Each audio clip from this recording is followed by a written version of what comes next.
तो पिछले लेक्चर्स में हम लोग ड्रिफ्ट वेलोसिटी के बारे में कॉन्सेप्ट अंडरस्टैंड किए थे। वहाँ पर करंट का एक फॉर्मूला डिराइव किए थे जिसको कि वीना से हम लोग बोले थे, राइट। आज वहीं से स्टार्ट करेंगे हम लोग। जो पिछले लेक्चर में करंट I इक्वल टू किसी भी कंडक्टर के क्रॉस जो करंट फ्लो करेगा उसका फॉर्मूला क्या आया था, वी ना, राइट। इसमें VD क्या था, ड्रिफ्ट वेलोसिटी,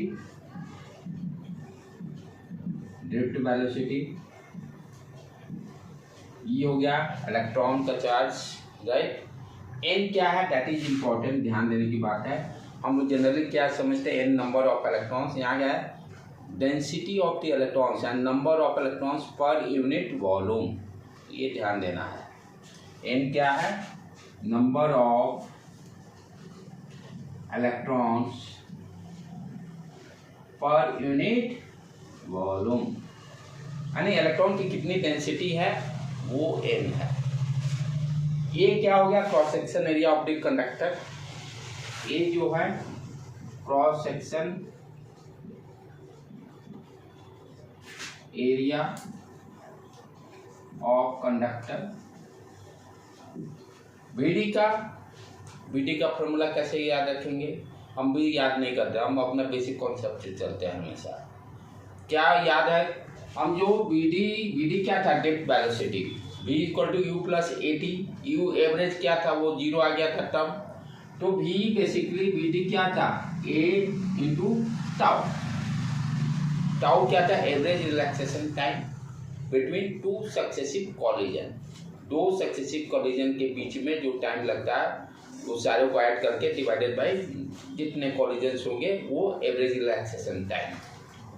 अच्छा, एक्सीलरेशन कैसे निकालते हैं, how to find out the acceleration. देखो, एक्सीलरेशन निकालने के लिए force upon mass F upon m, आप भी इस तरह से फॉर्मूला को रिकॉल रखते हो तो अपना सीक्वेंस है। फोर्स कितना होगा, Q इंटू E। फोर्स क्या होता है, F equal to QE upon mass. अब क्या है, इलेक्ट्रिक फील्ड को पोटेंशियल, क्योंकि यहाँ हम करंट इलेक्ट्रिसिटी पढ़ रहे हैं तो इलेक्ट्रिक फील्ड का तो कोई रोल नहीं रहेगा, इसीलिए इसको वोल्टेज के टर्म में एक्सप्रेस करना होगा। हम रिलेशन क्या जानते हैं, V equal to E dot dr minus, right. यहाँ से इलेक्ट्रिक फील्ड को हम पोटेंशियल के टर्म में लिख सकते हैं। dr क्या हो गया, लेंथ, यानी L लेंथ है कंडक्टर का, E इंटू L, तो इलेक्ट्रिक फील्ड क्या हो गया, V अपॉन L। L क्या है, लेंथ ऑफ द कंडक्टर, ये कंडक्टर का लेंथ जो है, यहाँ पे E के जगह पर रख दिए इसको, V अपॉन, देखो आ गया एक्सीलरेशन। अब इसके वैल्यू को वहाँ रख देंगे तो ड्रिफ्ट वेलोसिटी निकल आएगा। तो VD इक्वल टू क्या आ गया, QV upon ML tau average. कैसे फॉर्मूला को रिकॉल करने का ट्रिक है। इसमें क्या है, अब उसको कितने के को चाहिए, एक तो कॉन्सेप्ट आपका डेवलप रहा, सबसे बड़ा चीज कि आपका कॉन्सेप्ट इससे क्या हो गया कि हर पॉइंट पर आप सोचते चला चाहिए, ये चीज हो रहा है, ये रिवाइज हो गया कॉन्सेप्ट का, और रटने की कोई जरूरत भी नहीं है। फटाफट आप लोग इसी तरह से आप लोग लिख के प्रैक्टिस मारते रहिए। मैं क्यों बार बार लिखता हूँ, मैं तो अपने याद करता हूँ, बस आप लोग भी चाहता हूँ जितने चीजें हैं उसको लिखते रहिए, जितना लिखिएगा उतने रिवाइज होगा। इसलिए लिखना तो इतना रखना है कि आप हर चीज जब पढ़िए, जब भी कुछ सुनिए, जब भी उसको लिखते चलिए। एक ही फॉर्मूला आपको 10 बार लिखना पड़े, नो प्रॉब्लम।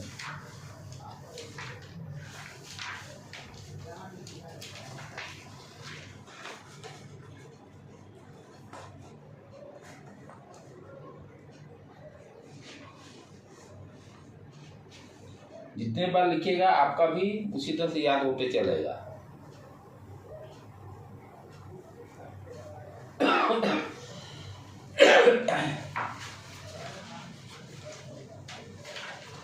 इसको मिटाऊं,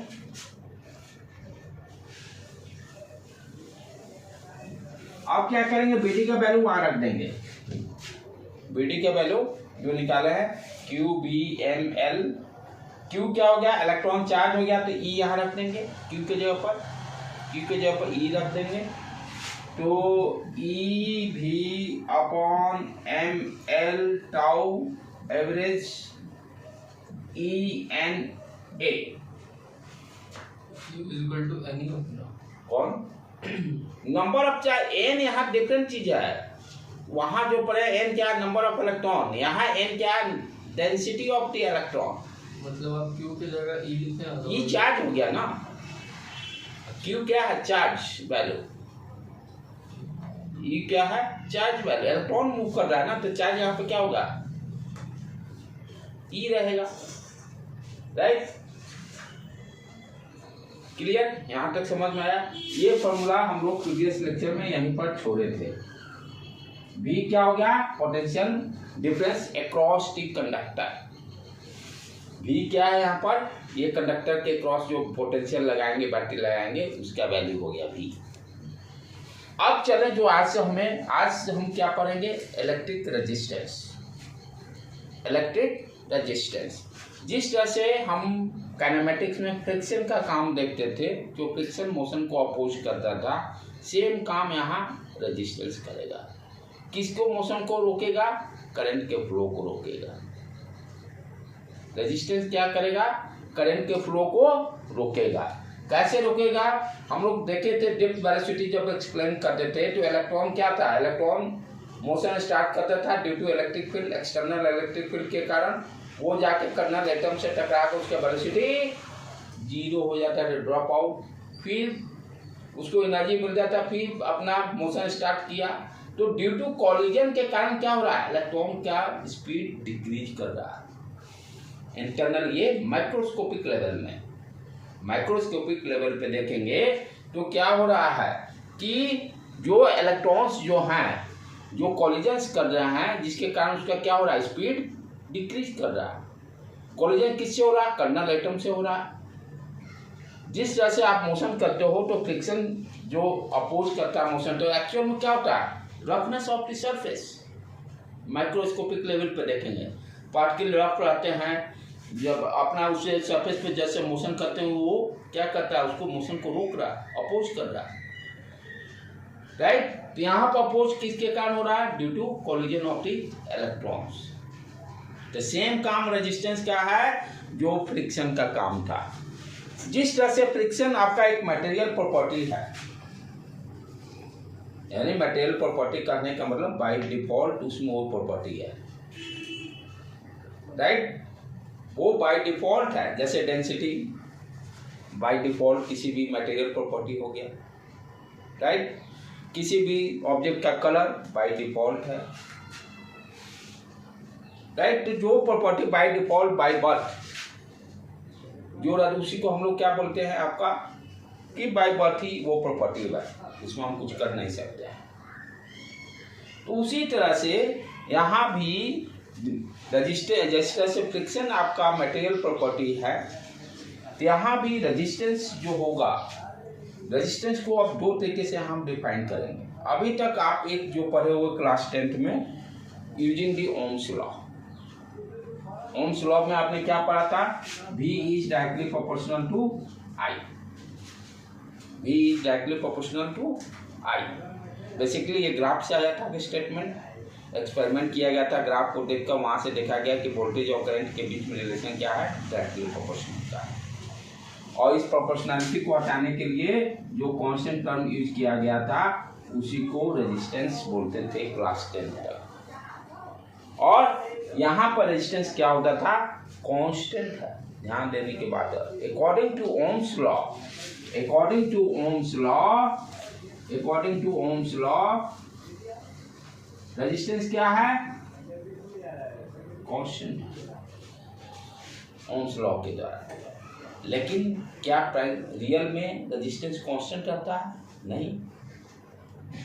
हम देखेंगे अभी रेजिस्टेंस जो है लेंथ पे डिपेंड करता है, क्रॉस सेक्शन एरिया पे डिपेंड करता है, नहीं। अकॉर्डिंग टू ओम्स लॉ क्या कर रहा है भाई, रेजिस्टेंस कांस्टेंट होता है,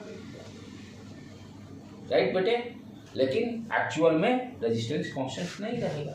अब ये कंडक्टर इसका लेंथ बढ़ा देंगे तो रेजिस्टेंस इंक्रीज करेगा कि डिक्रीज करेगा वो देखेंगे। इसका जब इसको स्ट्रेच करेंगे तो इसका क्रॉस सेक्शन एरिया भी रिड्यूस होगा, तब क्या होगा? टेम्परेचर बढ़ाएंगे तब क्या होगा? तो ये प्रैक्टिकली हम क्या देख रहे हैं, रेजिस्टेंस तो बहुत सारे पैरामीटर पर डिपेंड कर रहा है, लेकिन ओम्स लॉ क्या कहता है? नहीं भाई कांस्टेंट है। तब कैसे भाई रेजिस्टेंस को डिफाइन करेंगे? How to define resistance? तो रेजिस्टेंस बेसिकली जो डिफाइन किया गया है वो क्या है? R equal to V upon I। Voltage measure कीजिए, करंट मेजर कीजिए, यानी रेजिस्टेंस क्या है? एक रेशियो है। किसका रेशियो है? वोल्टेज और करंट का। रेजिस्टेंस एक्चुअल में जो डिफाइंड है वो क्या कह रहा है कि एक रेशियो है वोल्टेज और करंट के बीच में। यहाँ पर हम देखेंगे कांस्टेंट भी हो सकता है, वेरिएबल भी हो सकता है, लेकिन ओम्स लॉ सिर्फ क्या करता है? रेजिस्टेंस कांस्टेंट है। चलो अप टू 10 इस कॉन्सेप्ट को हम मान के चलेंगे, लेकिन रियल में क्या है? किसी भी कंडक्टर का इसका रेजिस्टेंस निकालना होगा तो क्या करेंगे? इसके क्रॉस वोल्टेज मेजर करेंगे वोल्टमीटर से, करंट कितना जा रहा करंट को मेजर करेंगे अमीटर से, राइट। वोल्टमीटर क्या होता है? पैरेलल में कनेक्ट होता है। वोल्टमीटर पैरेलल में, कंडक्टर के पैरेलल में, यानी दोनों का छोर एक साथ जोड़ेंगे, इसका छोर एक साथ। पैरेलल करने का मतलब क्या होता है? पैरेलल सीरीज कैसे फंसाते हैं? सबसे बेस्ट तरीका पैरेलल सीरीज को फंसाने का वो तो लॉजिकली देसी भाषा स्टाइल में दम जो दिमाग में घुस जाए। कुछ प्रैक्टिकल एग्जांपल बताओ। ऊपर नीचे देखो, स्कूल में आप प्रेयर के लिए लाइन में खड़े रहते हो, ठीक है, तो आप सारे लड़के एक कतार में जब खड़े हो, सारे लाइन कहा गया सारे अपने हाथ दोनों निकाल दो, और क्या किए कि ये सारे के हाथ को एक रस्सी से बांध दिएगा और दूसरा रस्सी से दूसरा हाथ का छोर, सारे को जोड़ दिए जितने हैंड है। तो क्या देख रहे हैं? हर स्टूडेंट का दोनों हाथ एक रस्सी से एक ज्वाइंट से जोड़ दिया गया, यानी हाथ का लेफ्ट का सारे का लेफ्ट ज्वाइंट हो गया, सारे का राइट ज्वाइंट हो गया, यानी सारे का लेफ्ट और राइट कॉमन हो गया। एक रस्सी से जोड़ने का मतलब सारे का ज्वाइंट कॉमन हो गया, लेफ्ट हो गया सारे का सेम, राइट सारे का सेम। तो इसको क्या बोलेंगे? जब कोई भी, जैसे ये दो छोर है, एक फिर एक पेंसिल ले लिए, ये दूसरा, तो ये दोनों छोर किसी हम वायर से जोड़ देंगे, ये दोनों छोर किसी वायर से जोड़ देंगे, यानी ये एक छोर को हम कॉमन बना रहे हैं। इसको क्या बोलेंगे? पैरेलल। देख कर पैरेलल नहीं समझा कि किया जाएगा कि एक दूसरे के पैरेलल है तो पैरेलल हो गया। एक वो इस तरह से है, ये दोनों पैरेलल हुआ नहीं। हम क्या किए? ये छोर जोड़ दिए और दूसरा छोर छोड़ देखा जाए इंड, क्या दोनों यानी दोनों जैसे एक इंड एक साथ जुड़ा हुआ कि नहीं, दूसरा इंड दूसरे इंड के साथ जुड़ा हुआ कि नहीं। अंडरस्टूड बेटे? तो इसको क्या बोलेंगे? पैरेलल। यानी देख के कभी नहीं कि देखने में पैरेलल लग रहा है तो पैरेलल बोल देंगे, नहीं, छोड़ देखेंगे दोनों का पॉजिटिव एक साथ जुड़ा है कि नहीं, नेगेटिव एक साथ जुड़ा है कि नहीं, लेफ्ट एक साथ जुड़ा है, नहीं कि लेफ्ट और राइट को बांध दिए, लेफ्ट हैंड तो लेफ्ट हैंड सारे का, राइट तो राइट एक छोर से बांधेंगे, उसको क्या बोलेंगे? पैरेलल। सीरीज में क्या होगा? सीरीज में यानी ये पेंसिल है मेरा, पेंसिल का दूसरा छोर ये पेन के एक छोर से कनेक्टेड रहेगा, फिर आगे वाला इससे कनेक्टेड रहेगा, यानी पॉजिटिव नेगेटिव से। जैसे ये मेरा ये हो गया राइट, ठीक है, तो दूसरे के लेफ्ट से जुड़ेगा। इस तरह से लाइन में जब खड़ा रहेंगे ये इस तरह से, फिर दूसरा वाला उधर खड़ा रहा, तो ये क्या हो रहा? मेरा हैंड उसका, ये यदि मेरा राइट है तो उसका लेफ्ट से जुड़ेगा, ये मेरा लेफ्ट दूसरे के राइट से जुड़ेगा, तो इसको क्या बोलेंगे? सीरीज में। तो कहने का मतलब कि यहाँ सीरीज में क्या है? दोनों अपोजिट, जैसे हाथ लेफ्ट राइट जुड़ रहा है, कंबाइन हो रहा है, वायर है, अब वायर जैसे ये पॉजिटिव है दूसरा वाला को नेगेटिव वाला को इससे जोड़ना है, पॉजिटिव पॉजिटिव जोड़ेंगे तो पैरेलल हो जाएगा। इसमें पूरे चैप्टर में यही खेल खेलना है हम लोग को। और इसको ये जो बच्चा दिमाग में जो बैठा लिया ना, अभी तक क्या दिमाग में बैठा रहता था कि इस तरह से जुड़ा इस तरह से जुड़ा, नहीं पैरेलल में देखेंगे दोनों पैरेलल में है तो पैरेलल बोलेंगे, नहीं एक कॉमन छोर सारे कनेक्टेड हैं कि नहीं रेजिस्टेंस, दूसरा कॉमन छोर सारे कनेक्टेड होंगे तभी पैरेलल, उस तरह से करेंगे तो प्रॉब्लम मेरा सॉल्व नहीं होगा। और वो कॉन्सेप्ट भी गलत है, हमेशा आप फंसीएगा। तो ये वाला जो एग्जाम्पल यदि आप दिमाग में सेट रहिएगा, स्विच पैरेलल हर जगह पकड़ लीजिएगा। और दूसरा तरीका जो मैं हमेशा आजमाइश करता हूँ, जैसे पानी है, पानी का फ्लो, तो पानी का फ्लो जैसे है, पानी जैसे ये पानी का फ्लो चल रहा है, ठीक है, जब ये कहीं भी ब्रेक नहीं हो रहा है यानी डिस्ट्रीब्यूशन पानी वाटर का नहीं हो रहा ब्रांच में जब डिस्ट्रीब्यूशन नहीं होगा तो सीरीज उसको बोलेंगे। जब प्रॉब्लम कराऊंगा तो मैं बताऊंगा उस समय। वाटर डिस्ट्रीब्यूशन एक बहुत बेस्ट तरीका है सीरीज और पैरेलल प्रॉब्लम को सॉल्व करने का। उसमें मैं आपको ट्रिक दूंगा अपना जो है, बहुत सारे ट्रिक में किरचॉफ्स लॉ का वीडियो देखिएगा, ऑलरेडी उन लोगों को बताया हूँ, उसको जाकर वीडियो का देखिएगा।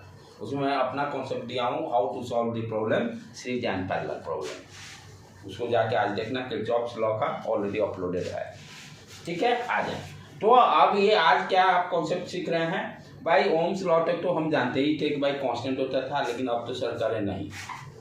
रेजिस्टेंस क्या है, एक रेशियो है वोल्टेज और करंट के बीच में, V/I। यूनिट ये सब तो क्लियर है, चलो भाई वोल्ट होता है, ये करंट का यूनिट एम्पियर होता है, तो वोल्ट पर एम्पियर बोलेंगे, वोल्ट पर एम्पियर। और क्या बोलेंगे उसी को, वोल्ट पर एम्पियर को ओम्स बोलते हैं। पिक्चर में देखें ना, ओम ओम ओम, अब ओम ओम खाली करना है हम लोग को, तो वोल्ट पर एम्पियर को और क्या बोल सकते हैं, ओम और सिंबल इस तरह से देगा, ऐसा यूनिट इसका ओम होता है, ठीक है। अब चलें सर ये सब तो ठीक है, लेकिन हमको बताओ वेरिएबल कैसे हो रहा है, आप बार बार बता रहे हो। अब आ जाए, ये सारे बता दूं बेटे अब, तो ये दो चीज क्लियर हो गया। According to Ohm's law resistance constant, actual में रेजिस्टेंस क्या है, एक रेशियो है, और करता क्या है ये रेजिस्टेंस क्या करता है, it is a material property, write down, it is a material property, it is a material property, it is a material property to obstruct, it is a material property, it is a material property to obstruct, जो रोकता है, to obstruct the flow of current, the flow of current के flow को जो रोकेगा उसको हम resistance बोलेंगे, करंट के फ्लो को जो रोकेगा उसको रेजिस्टेंस। वो देख भी लिए कैसे हम लोग को ड्रिफ्ट वेलोसिटी में देखे हैं ऑलरेडी। अब आगे बढ़े इसमें, यहाँ जो कल इक्वेशन हम लोग पार्ट 2 में जो एंड किए थे, आज भी रिवाइज कर लिए। I इक्वल टू, इसको और थोड़ा सिंप्लीफाई कर दें, E square N upon ML, और ये एक साथ E स्क्वायर आ गया, N आ गया, टाउ एवरेज कर दिए, इंटू A इंटू B, ठीक है, E को मल्टीप्लाई कर लिए। अब रेजिस्टेंस अभी क्या पढ़े, रेजिस्टेंस क्या है, V/I होता है, एक रेशियो है। यहाँ से V/I निकाल लेते हैं, V क्या है, पोटेंशियल है, V/I, I को इधर भेज दीजिए और सारे टर्म को, तो कितना आ जाएगा, V/I ML, ये डिनोमिनेटर में चला गया इधर, और ऊपर वाला सारा डिनोमिनेटर में आ गया, E square N tau average into एक मिनट, ए भी तो नीचे, गड़बड़ तो नहीं हो रहा। आई इक्वल टू, हाँ ठीक है, ठीक है बेटे। अब यहाँ पर आप ध्यान से देखो, किसी भी मटेरियल के लिए, किसी, यही पेन ले लें एग्जाम्पल, इसका mass fix, charge, number of charge, इसमें जैसा ये प्रॉपर्टी जिस तरह का बना है उसके हिसाब से नंबर ऑफ इलेक्ट्रॉन्स, ई तो चार्ज वो फिक्स ही रहेगा, किसी का रहे चार्ज 1.6 इंटू 10।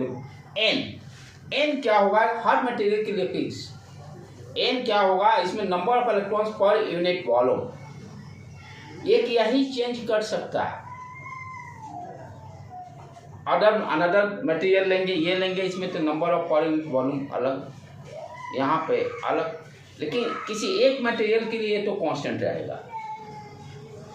अब इस पेन के लिए number of electrons per unit volume fix, इसका number of electrons per unit volume different, दोनों में डिफरेंट रहेंगे, दोनों का लेंथ अलग, क्रॉस सेक्शन एरिया अलग, राइट। लेकिन एक मटेरियल की बात करें, सिर्फ इस पेन की बात करें हम लोग, तो क्या देखेंगे, क्या क्या कांस्टेंट रहेगा, M constant, E constant, N constant, tau average constant, ये कांस्टेंट रहेगा। कोई दिक्कत है? यहाँ इस पेन के लिए इसका मास जो है fix, electron charge fix, number of electrons पर इंटेंसिटी जो है वो फिक्स रहेगा, फिर रिलैक्सेशन टाइम फिक्स रहेगा। सिर्फ चेंज क्या कर रहा है, लेंथ और क्रॉस सेक्शन एरिया, लेंथ को बढ़ा सकते हैं, घटा सकते हैं, बाकी सारा टर्म फिक्स, राइट। तो जो फिक्स क्वांटिटी हो गया उसको हम क्या बोलते हैं, रो, जो अभी तक पढ़ते थे रो रजिस्टिविटी। अब देखिए, अभी तक खाली रजिस्टिविटी आप जानते थे, R equal to rho L by A, ये पहले से आप जानते थे। Resistance is equal to rho L by A, लेकिन रो के बारे में नहीं पता था कि रो कहाँ से आया। रो देखिए अब पता चला रो कहाँ से आया। रो का वैल्यू क्या हो गया, rho equal to M upon E square N tau average, tau average. Rho क्या हो गया, रेजिस्टिविटी। रो को क्या बोलेंगे, रेजिस्टिविटी। किसी एक मटेरियल के ये कांस्टेंट रहेगा रेजिस्टिविटी, जैसे ये पेन के लिए कांस्टेंट वैल्यू रहेगा, पेन के लिए कांस्टेंट रहेगा, तो किसी एक मटेरियल के लिए ये कांस्टेंट रहेगा। अच्छा ठीक है, तो हम तो यहाँ पर क्या देखें, फॉर्मूला क्या आ गया मेरा finally, R equal to rho L by A, that is important formula derive है, rho R equal to rho upon L.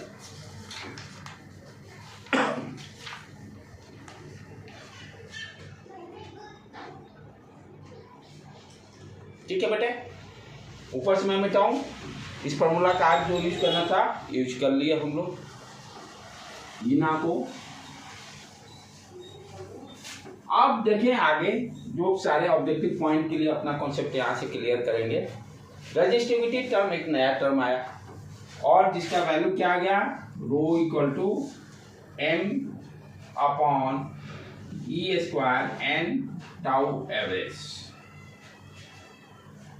अब ये रेजिस्टिविटी देखें किस किस पैरामीटर पर डिपेंड करेगा, रेजिस्टिविटी किस किस पैरामीटर पर डिपेंड करेगा। पहला तो पैरामीटर इसका हो गया किस तरह का मटेरियल से बना हुआ है, मटेरियल पर डिपेंड करेगा रेजिस्टिविटी, मटेरियल।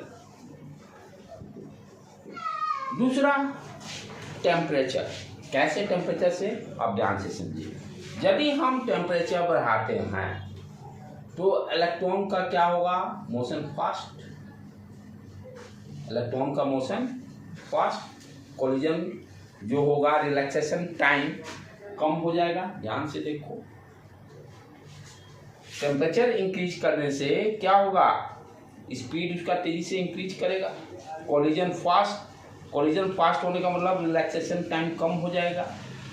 रिलैक्सेशन टाइम कम यानी क्या चेंज हो रहा है, टेम्परेचर बढ़ाने से टेम्परेचर चेंज करते हैं तो रिलैक्सेशन टाइम पे इफेक्ट पड़ रहा है, टाउ एवरेज चेंज होगा। यदि टेम्परेचर इंक्रीज करते हैं, if are increasing the temperature तो टाउ एवरेज डिक्रीज कर रहा है। दो सक्सेसिव कोलिजन का टाइम घट जाएगा। टाउ एवरेज को आप तो कांस्टेंट पे गिनो, कहाँ कांस्टेंट कर, किसी एक मटेरियल के लिए। अब ये बता रहा हूँ कि रेजिस्टिविटी कैसे वैरी कर रहा है, किस किस पैरामीटर पे डिपेंड करेगा। अब ये पेन का है, ये रेजिस्टिविटी कौन कौन सा फैक्टर है जिसको इसको इन्फ्लुएंस कर सकता है रेजिस्टिविटी को। एक तो मटेरियल किससे बना हुआ है उस पर डिपेंड करेगा, राइट, जिससे कि number of electrons per unit volume n का वैल्यू डिफाइंड होगा। दूसरा हम क्या देख रहे हैं, टेम्परेचर पैरामीटर। टेम्परेचर बढ़ने से क्या होगा, कोलिजन इंक्रीज करेगा। कोलिजन इंक्रीज करने से स्पीड यानी रिलैक्सेशन टाइम डिक्रीज करेगा। रिलैक्सेशन टाइम डिक्रीज करने से रेजिस्टिविटी बढ़ेगा। तो ऑब्जेक्टिव क्वेश्चन पुट करता है, टेम्परेचर इंक्रीज करने से रेजिस्टिविटी बढ़ेगा कि घटेगा, तो बढ़ेगा, राइट बेटे। क्वेश्चन यहां से रहता है कि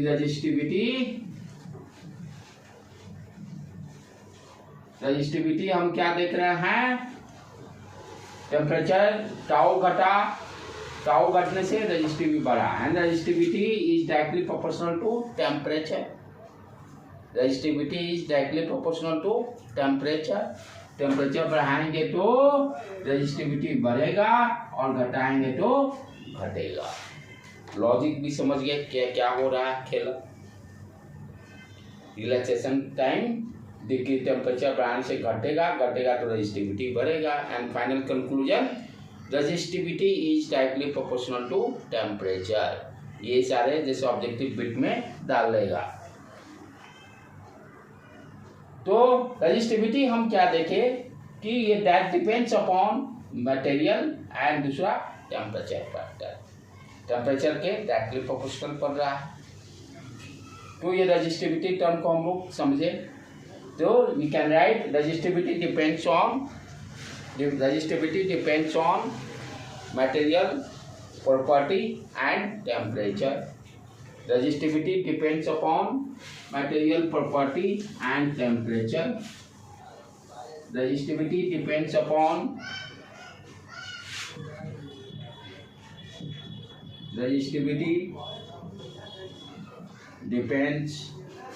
upon material property and temperature.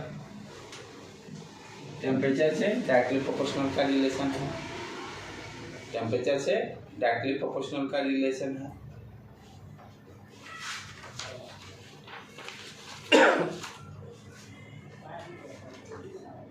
ठीक है बेटे।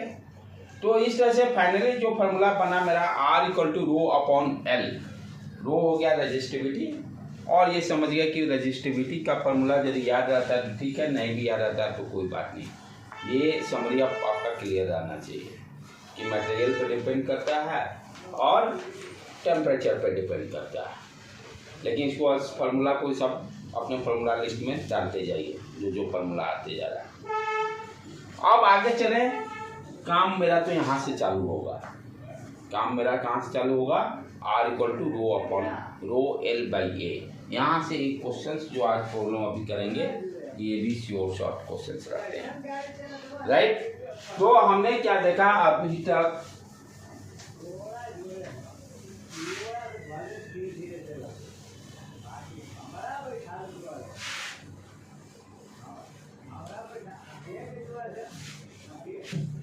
मेरे पास जो फॉर्मूला है इसको साइड में डाल लेते हैं पहले।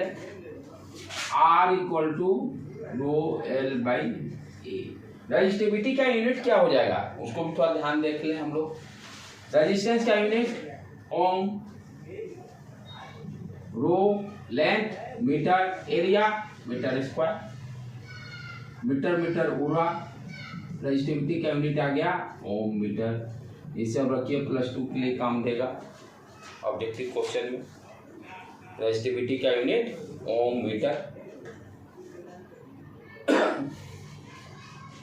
रेजिस्टिविटी का यूनिट ओम मीटर। अब चले बेटे प्रॉब्लम स्टार्ट करें, जो अपने काम का चीज है। इसी फॉर्मूला पे सारा खेल खेलेंगे। R equal to rho L by A पर। रो किसी भी एक मटेरियल के लिए फिक्स रहेगा। लेंथ और क्रॉस सेक्शन एरिया बढ़ाने घटाने से रेजिस्टेंस का वैल्यू बढ़ेगा घटेगा। लेंथ के डायरेक्टली प्रोपोर्शनल और क्रॉस सेक्शन एरिया के inversely proportional. Write down a wire of length L। Common question है, ये सब जगह मिलेगा, एवरीवेयर। प्रॉब्लम क्या है फिजिक्स में, देखिए अब इतने कंटेंट्स हो गए हैं ना, आप कहीं भी जाइए वो प्रॉब्लम सब जगह सर्कुलेट हो रहा है, सेम प्रॉब्लम। और सेम प्रॉब्लम इतने पहले इतने रिसोर्सेज नहीं थे, अब इतने रिसोर्सेज हो गए ना, वही प्रॉब्लम घूम फिर के एग्जाम में आने। क्योंकि अभी के टाइम में हर आदमी के पास प्रॉब्लम का स्टॉक है। अब ये नहीं कि किसी के पास नहीं है, बस वो उसको सॉल्व करने का काम रह गया। और वही प्रॉब्लम क्वेश्चन सेटर भी उसी में से डालेगा। मैक्सिमम कहाँ से लेके आएगा क्वेश्चन से। इसीलिए बहुत सुविधा हो गई है। जो बच्चा मेहनत करके, मेहनती बच्चा भी अब निकल रहे हैं ज़्यादा। पहले रिसोर्सेज नहीं रहने के कारण IQ वाले बच्चे ज़्यादा निकलते थे। अब क्या है, रिसोर्सेज एवरीवन सबके पल्ले अवेलेबल है। नहीं है तो दोस्त यहाँ से अवेलेबल, कोचिंग से, इंस्टीट्यूट से, तो सेम प्रॉब्लम सब जगह रिपीटेशन होने हैं और उसी में से क्वेश्चन आएंगे। तो कंपटीशन देखा जाए तो अब मेहनत पर पूरा खेल है। जो जितना मेहनत करेगा, वो जितने प्रॉब्लम वो बना लेगा सेट, वो फाइनल काम उसका हो जाएगा। चलो तो ये सारे जो क्वेश्चन से सब मिल रहे हैं। A wire of length L has resistance R. This wire is stretched. This wire is stretched to twice the original length. Twice the original length.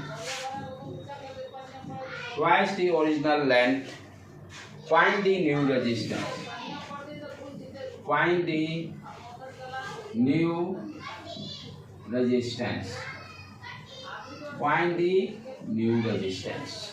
क्या कर रहा है, यही मेरा पेन है जिसका लेंथ L है, रेजिस्टेंस R दिया हुआ है।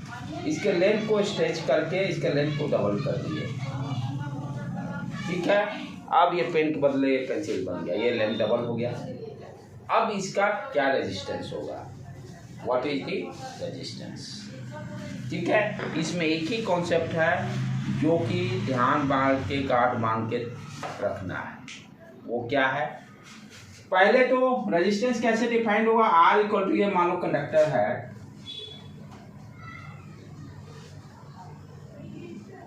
L लेंथ हो गया, क्रॉस सेक्शन एरिया इसका A एज्यूम कर लिया। What is resistance, rho L by A, यही R दिया हुआ। अब क्या कर रहे हैं, इसके लेंथ को बढ़ा दिया, डबल कर दिया। आप ध्यान से समझो, जब लेंथ बड़ा कीजिएगा, खींचिएगा, क्रॉस सेक्शन एरिया रिड्यूस होगा। रबर को खींचिएगा तो क्रॉस सेक्शन एरिया पतला होगा, बोलते हैं ना पतला हो गया। पतला होने का मतलब क्रॉस सेक्शन एरिया रिड्यूस हो गया। कांस्टेंट क्या रहेगा, वॉल्यूम कभी चेंज नहीं करेगा। लंबा कीजिए, दबाइए, कंप्रेस कीजिए या स्ट्रेच कीजिए, वॉल्यूम इज ऑलवेज कांस्टेंट। जैसे mass is always constant, volume भी हमेशा कांस्टेंट रहेगा। स्ट्रेच या कंप्रेस करने पे ध्यान देने के बाद, कब आइडर, हाँ ये भी ध्यान देना है कि इस प्रॉब्लम टेम्परेचर कांस्टेंट रखा गया। तो स्ट्रेच करें या कंप्रेस करें तो किसी भी ऑब्जेक्ट, सॉलिड ऑब्जेक्ट का या जो भी रहे, उसका क्या, कौन सा पैरामीटर कांस्टेंट रहेगा, वॉल्यूम। ठीक है बेटे, इसी कॉन्सेप्ट को यहाँ पर हम यूज करेंगे। इनिशियल वॉल्यूम क्या था, A into L cross section into length, volume दे दिया, area into length equal to, अब क्या हो गया, मान लेते हैं कि क्रॉस सेक्शन एरिया नहीं मालूम है कितना हो गया। ऐसे बच्चे लोग के देखो इसमें 99.9% गलतियाँ क्या करते हैं, वो भी समझ लेने का है। बच्चे क्या सोचते हैं कि लेंथ बढ़ा, लेंथ इंक्रीज किया, सोचते हैं रेडियस आधा हो गया। ये सब कॉन्सेप्ट नहीं अपनाना है। रेडियस से आधा हो गया पाई आर स्क्वायर बाई, वो उस हिसाब से वो चलते नहीं, वो अप्रोच को नहीं लेना है। हम लोग को अप्रोच क्या लेना है, वॉल्यूम कांस्टेंट रखना है। तो इनिशियल वॉल्यूम यानी initial volume equal to final volume, initial volume equal to final volume, यही कॉन्सेप्ट रखना है। इनिशियल वॉल्यूम क्या हो गया, A into L, final volume मान लेते हैं क्रॉस सेक्शन एरिया जो निकालना है, लेंथ तो दिया हुआ डबल हो गया है, डबल कर दिया, कटम को डिमांड दें, तो न्यू क्रॉस सेक्शन एरिया क्या हो गया, A/2, यही कॉन्सेप्ट अपनाना है। आइदर स्ट्रेच करें या कंप्रेस करें, क्या कांस्टेंट रहेगा, वॉल्यूम कांस्टेंट रहेगा। Initial volume equal to final volume, कभी दे दिया क्रॉस सेक्शन एरिया कर देगा, हाफ हो जाएगा, लेंथ निकालना पड़ेगा, राइट बेटे। तो इस कॉन्सेप्ट, तो न्यू जो रेजिस्टेंस होगा R डैश, रो तो वही है, मटेरियल सेम है, रो तो कांस्टेंट रहेगा, लेंथ क्या हो गया डबल, क्रॉस सेक्शन एरिया क्या हो गया था हाफ, तो क्या करेंगे A/2, अब इसको ऊपर चला गया 4 रो L/A, रो L/A क्या है R, तो कितना हो गया रेजिस्टेंस 4 टाइम्स, रेजिस्टेंस क्या हो गया, ये बिट दिया रहेगा 2R हो गया, 4R हो गया, R/2 हो गया, 4 टाइम्स फिक्स। यहाँ पर टर्न इस तरह के क्वेश्चन से रिपीट होने हैं। रेजिस्टेंस यानी लेंथ को बढ़ाए, रेजिस्टेंस कितने टाइम्स बढ़ गया भाई, 4 टाइम्स। खाली एक ही दिमाग में क्या कॉन्सेप्ट रखना है, वॉल्यूम कांस्टेंट रखना है, volume always remains constant, problem खटाक तरह निकल जाएगा। अब इसमें जो लोग दिमाग रेडियस से आधा होगा कि R/2 होगा पल्ला, वो सब कुछ नहीं सोचना है, राइट बेटे। चलो इसको कर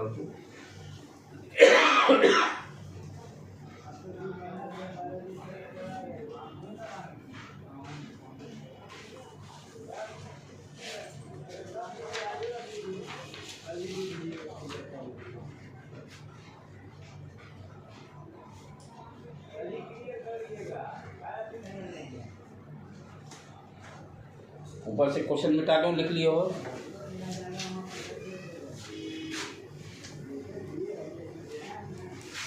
इस तरह के क्वेश्चन जो होते हैं ये सब गलती नहीं करना है, जो जाना हुआ कि इस तरह के क्वेश्चन आने हैं।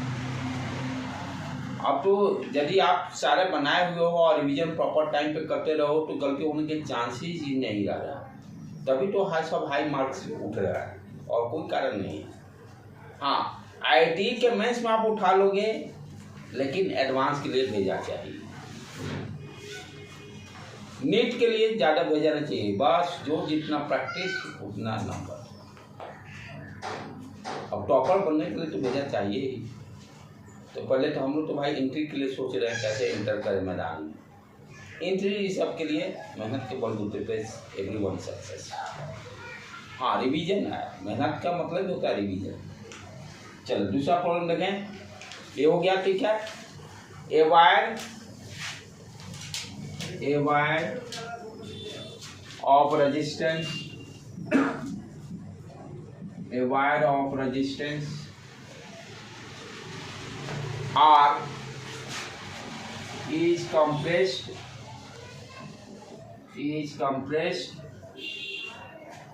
to half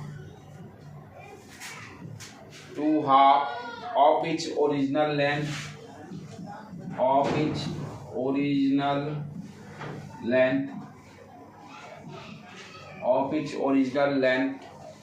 find the new resistance, find the new resistance,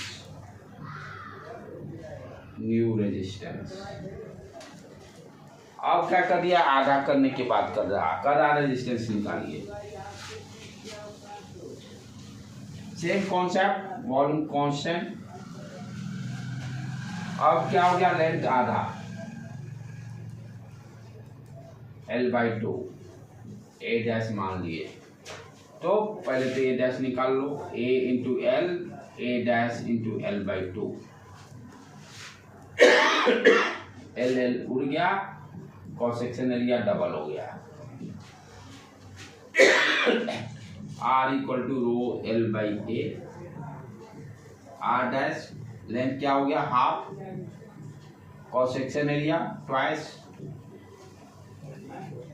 L and 1/4 rho L/A यानी R/4। Fix question and same question repeat दिया है। क्या बेटे, हाँ हाँ हाँ हाँ। अब ये तो हो गया भाई, बोर्ड एग्जाम में बोर्ड पूछेगा तो इसी तरह से सॉल्व करेंगे। बोर्ड एग्जाम के लिए भी इम्पोर्टेंट है, बोर्ड एग्जाम में के लिए पूछेगा तो इसी तरह से करेंगे। अब नीट में पूछे इस तरह का क्वेश्चन तो क्या टाइम कैसे बचाएंगे, उसका भी उपाय बता रहा हूँ। कॉन्सेप्ट पहले सीखना जरूरी है भाई, वॉल्यूम कंजर्व। अब चलें, इसका एक शॉर्ट ट्रिक भी क्या है, यदि स्ट्रेच हो या आपका कंप्रेस वायर हो रहा हो, आपको रेजिस्टेंस बताना है, तो शॉर्टकट ट्रिक क्या करता है कि R dash equal to N² into R। N क्या हो गया, कितना टाइम्स स्ट्रेच हो रहा है या कितना टाइम्स कंप्रेस हो रहा है, डबल हो रहा है कि हाफ हो रहा है, वो N का वैल्यू हो गया।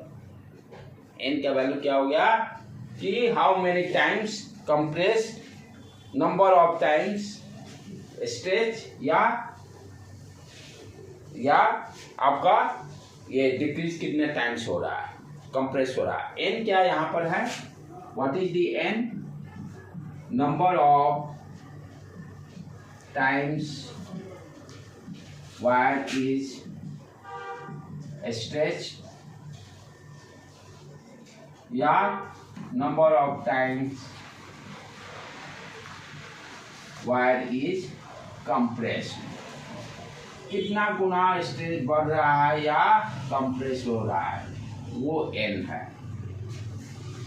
पहला वाला केस देखें, जस्टिफाई हो रहा है कि नहीं, दुगुना बढ़ा था 2 टाइम्स, N का वैल्यू क्या हो गया, फर्स्ट वाला प्रॉब्लम के लिए सॉल्व करें तो 2 टाइम्स 2 का स्क्वायर इंटू R 4R आ गया।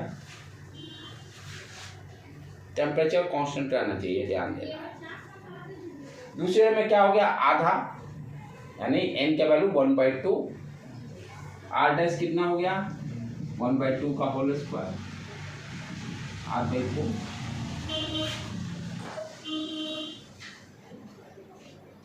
उसी तरह से मान लीजिए आपको दिया हुआ है, मान लो फॉर एग्जाम्पल, नीचे से मिटा दो ना बेटे, यदि प्रॉब्लम दिया कि 64 टाइम्स लेंथ को बढ़ाया गया, स्ट्रेच किया गया, यदि कोई वायर है जिसको कि कितना times 64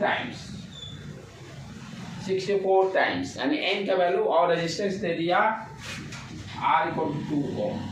what is the new resistance, यदि लेंथ को 64 टाइम्स किया गया, फॉर्मूला यूज कर लेंगे, R इक्वल टू 6 थोड़ा कम कर दिया जाए, यानी 8 टाइम्स का तो सबसे बेस्ट, ठीक है। 8 टाइम्स लेंथ को बढ़ाया गया और रेजिस्टेंस दिया हुआ है, वायर का ओरिजिनल रेजिस्टेंस 2 ओम। फटाफट फॉर्मूला यूज करेंगे, N² R, 8 square into 2, 64 into 2, 128 ओम। फटाफट ऑब्जेक्टिव को निकालेंगे, ठीक है बेटे। तो ये शॉर्टकट सिर्फ स्ट्रेच और कंप्रेस के लिए, इस तरह का प्रॉब्लम्स रहेगा तो आप आराम से जल्दी से टाइम बचाकर अपना सॉल्व कर लीजिएगा। और प्रॉब्लम किस तरह के रहेंगे इसमें, थोड़ा लॉजिक पे चलें। जो हम लोग फॉर्मूला पढ़े वो टेस्ट करें, वो जस्टिफाई हो रहा है कि नहीं। मिटा दो ना इसको।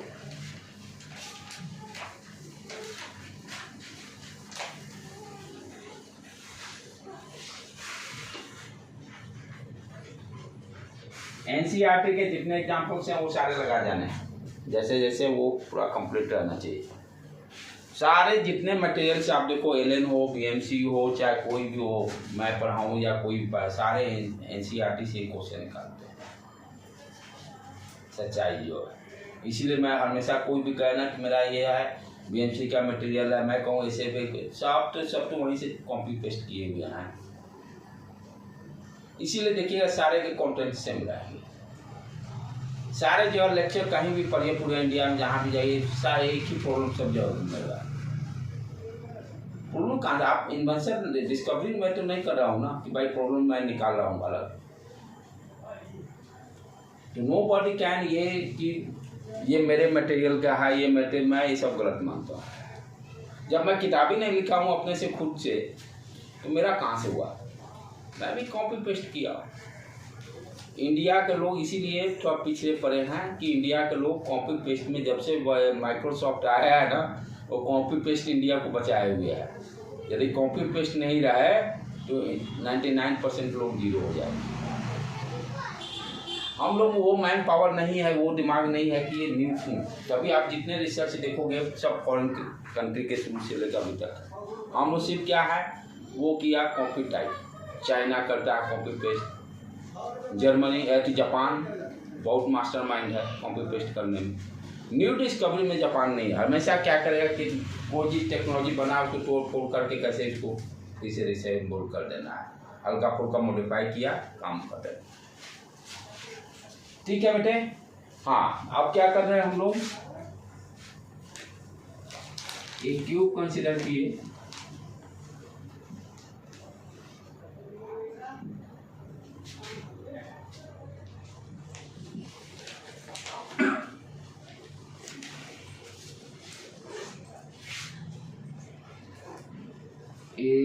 इसका लेंथ ए कंसिडर किए, दिस लेंथ इज बी, और हाइट को लेंथ को सी कंसिडर कर लिया। ठीक है बेटे। ये लेंथ एक्स, एक ट्यूब का साइड लेंथ ट्यूबॉइड का ए, दूसरे का साइड लेंथ बी, और हाइट सी कंसिडर कर लिया। अब क्या कर रहे हैं कि यहाँ से करंट को इंटर, जैसे ये तो क्यूब है नहीं, ये तो क्यूब है नहीं, ये समझिए 1 वाला फिर शो कर रहा हूँ मैं, ये 2 वाला शो कर रहा हूँ। ठीक, इधर से करंट को इंटर कराए आई, और इधर से बाहर निकल गया करंट है। इधर से इंटर किया, इधर से बाहर निकल रहा है। अब आपसे कहता है what is the resistance value. Current I यहां से गया, what is the resistance, resistance कितना होगा। क्यूब है, इस तरह से इधर से इंटर किया, करंट आई बाहर निकल गया, और तीनों साइड का लेंथ दिया हुआ है। बेसिक फॉर्मूला पे हमेशा हम जोड़ देंगे। यहीं पर ये समझ में आ गया क्या आप एल कैसे समझे हो और एरिया का कॉन्सेप्ट कैसे समझे, कॉन्सेप्ट से एल इक्वल टू क्या है, R equal to rho L by A. यही मेरा बुक समझ लीजिए है क्या। ठीक है, काम खत्म। ये करंट आई यहाँ से इंटर किया, ये दे दिया ए, ये दे दिया बी, और ये हो गया सी। राइट, तो R equal to rho L by A. L कौन सा ले रहा है, याद रखिए करंट में जो एल, कंडक्टर में जो एल लिए थे, जिस डायरेक्शन में करंट का फ्लो हो रहा था उसके अलोंग वाला लेंथ। एल यहाँ पर क्या होगा, ये कितना लेंथ है, करंट इस तरह से इंटर कर रहा है ना, करंट इस तरह से इंटर किया, यहां से बाहर निकल गया। एल क्या हो गया, लेंथ। ए क्या है, ये क्रॉस सेक्शन एरिया। ए क्या हो गया, ये क्रॉस सेक्शन एरिया। तो यहां पर एल क्या है, ए, क्रॉस सेक्शन एरिया ये बी इंटू हाइट सी, बी अपॉन सी। क्लियर हुआ कॉन्सेप्ट? एरिया बी अपॉन सी क्लियर। ये बी, ये क्रॉस सेक्शन एरिया हुआ ना, करंट जिधर से जा रहा है उसका आपके परपेंडिकुलर करंट जिस डायरेक्शन में या जिस सरफेस क्रॉस सेक्शन एरिया क्या हो गया कि जिस सरफेस पे करंट परपेंडिकुलरली इंसिडेंट हुआ, घुसा, इंटर किया, किस सरफेस से इंटर कर रहा है वो सरफेस एरिया क्या हो गया? Cross section. Cross section surface area कहां से करंट किस सरफेस से इंटर कर रहा है, किस सरफेस से करंट इंटर कर रहा है वो क्या कहलाएगा? Cross section area. कितने दूर तक वो करंट फ्लो कर रहा है वो लेंथ। अब इसी प्रॉब्लम को मान लीजिए करंट आप इधर से इंटर करा दिए ये और इधर से बाहर निकाल रहे, तो जिस सरफेस पे इंटर करेगा वो सरफेस एरिया क्या कहलाएगा? Cross section area A. तो यहाँ पर ये क्या हो जाएगा? दूसरे प्रॉब्लम यदि ये दे दूं मैं, ये करंट आई इंटर किया और इधर से बाहर निकला और पूछ लूं व्हाट इज द रेजिस्टेंस, तब क्या हो गया? रेजिस्टेंस ये देखो, ये हो गया करंट इंटर किया, क्रॉस सेक्शन एरिया कौन सा हो गया? ये लेंथ ए विथ बी, तो मेरा डिनोमिनेटर रो ये आ गया ए इंटू बी और ये लेंथ यह ना, ये लेंथ हो गया सी, लेंथ क्या हो गया? सी, तो ऊपर में आ गया सी। तो जिस सरफेस से करंट इंटर करेगा वो सरफेस एरिया क्या कहलाएगा? Cross section area. जो दो क्रॉस सेक्शन एरिया जो बन रहा है, दो डायमेंशन चाहिए, तीसरा डायमेंशन क्या होगा? लेंथ।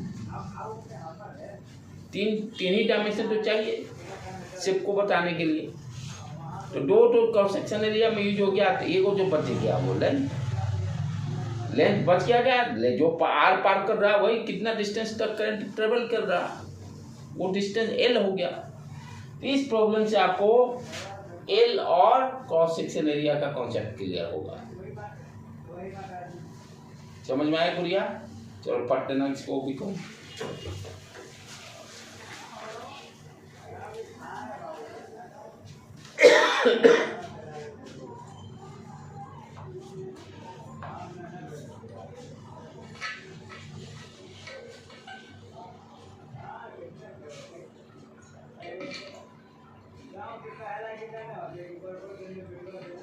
श्री क्यूब सॉलिड है, हॉलो है? ये हॉलो है। अगर सॉलिड होगा तो सॉलिड रहेगा तो वो मीडियम पे भी डिपेंड कर गया ना। एक मिनट इसको सोच लेने दो। नहीं, ये सॉलिड रहेगा पूरा, तभी मैं करंट पूरा सॉलिड में। विदाउट मीडियम करंट तो फ्लो करेगा नहीं। सॉलिड तो मीडियम रहना चाहिए ना। अब खोखला में थोड़े करंट फ्लो करेगा, मटेरियल उसके बॉडी से चल रहा है तो बॉडी क्या होगा? वो सॉलिड रहेगा ना, यानी सरफेस से ही जाए अंदर में। तो जब तक करंट हम पूरा में दे रहा है, अब इसमें अब पूरा करंट देंगे तो करंट क्या है? सरफेस एरिया, वो सरफेस पे फ्लो करेगा ना, सरफेस पे फ्लो करेगा। कोई भी कंडक्टर है जो इलेक्ट्रॉन्स का फ्लो देख रहे थे, तो पूरा वो अंदर का क्या खोखला थोड़े रहता है, पूरा खोखला तो रहेगा नहीं।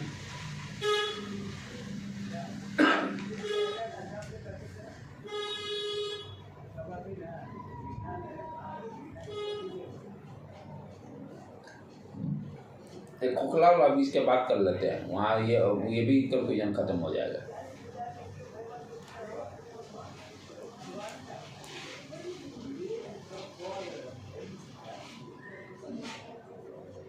इस प्रॉब्लम में आपको अंडरस्टैंड कराया गया है लेंथ किसको बोलेंगे और क्रॉस सेक्शन एरिया किसको बोलेंगे। एनसीईआरटी में भी दिया हुआ एग्जाम्पल में।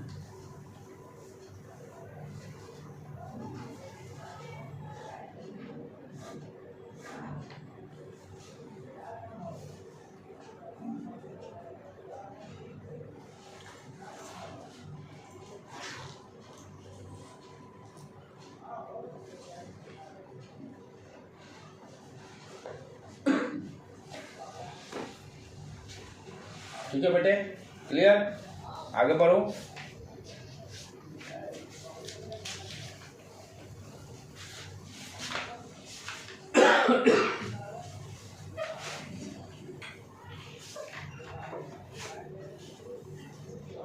अब एक सिलेंडर लेते हैं,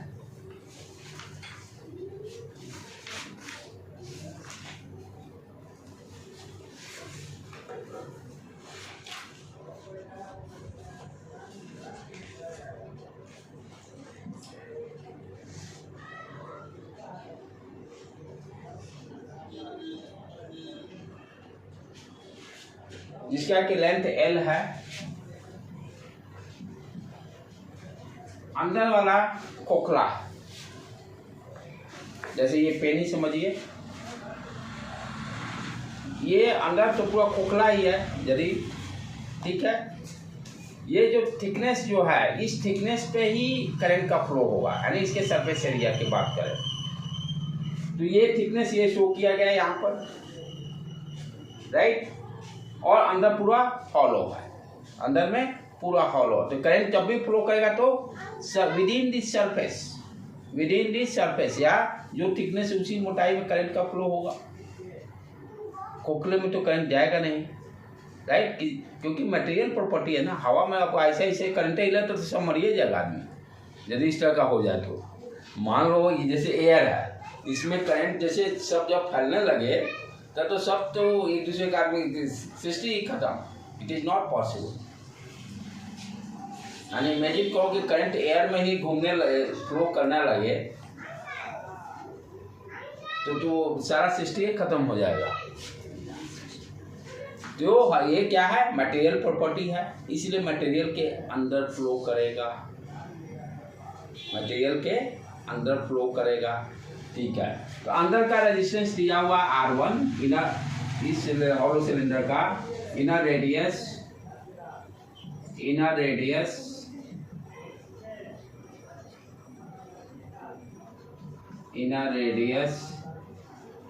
R1, आउटर रेडियस R2।